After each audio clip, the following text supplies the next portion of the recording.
እንኳን ደስ አላችሁ ለዚህ ስላበቃችሁ የልጅ አባትና የልጅ እናት ሆኗል።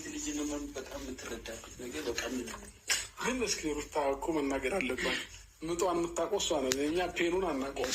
ስለዚህ ፔኑን እሷ ስለምታውቅ ትንገረን። ምን ጥያቄ አለው?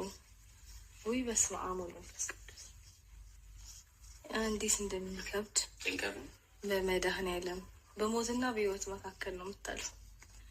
እና ደግሞ ዓለም ላይ ካሉ ከፍተኛ ህመሞች አንደኛው ነው።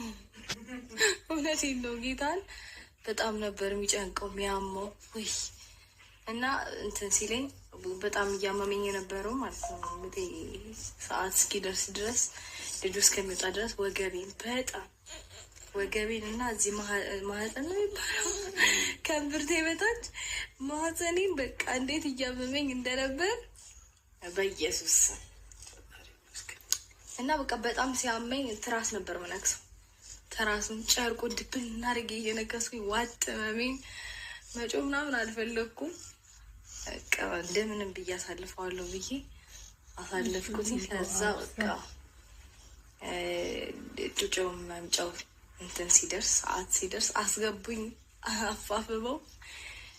እዛ በቃ ምጫ በስንት ትግል ማለት ነው።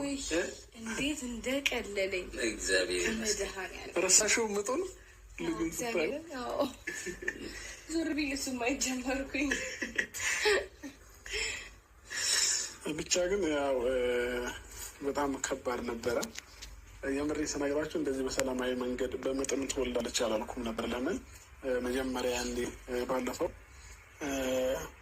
ዶክተሩን ደውዬለት ነግሮኝ ነበርና ትንሽ ኪሎ ከፍ ብሎ ነበርና በምጥ ተወልዳ መሰለኝ ነበር። ስንት ኪሎ ብቻ ስንት ኪሎ ነው? የኔን ኪሎ ነው ያዘው እና ደስ ብሎኛል። ዛሬ ነው የምንወጣው ወይስ ነገ? ማለት ነገ አሁን ለካ ሌሊት 10 ሰዓት ነው። ስለዚህ ጠዋት ትወጫለሽ ብሎሻል? ዋው ነገ ስለዚህ ወደ ቤት ሩታዬን ይዘናት እንገባለን ብዬ አስባለሁ። አላበኝ ዛሬ ሙቀት በሙቀት ሆንኩኝ። ልብሴ ላበላ ሆነ እና አሁን ትንሽ ወጥቼ ማለት ነው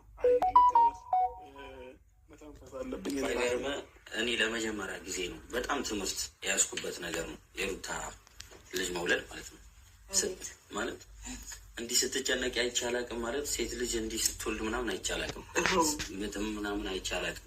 እና ትምህርት ይሆነኛል ለወደፊት ሳንተ ስታረግ እንዳትጨነቅ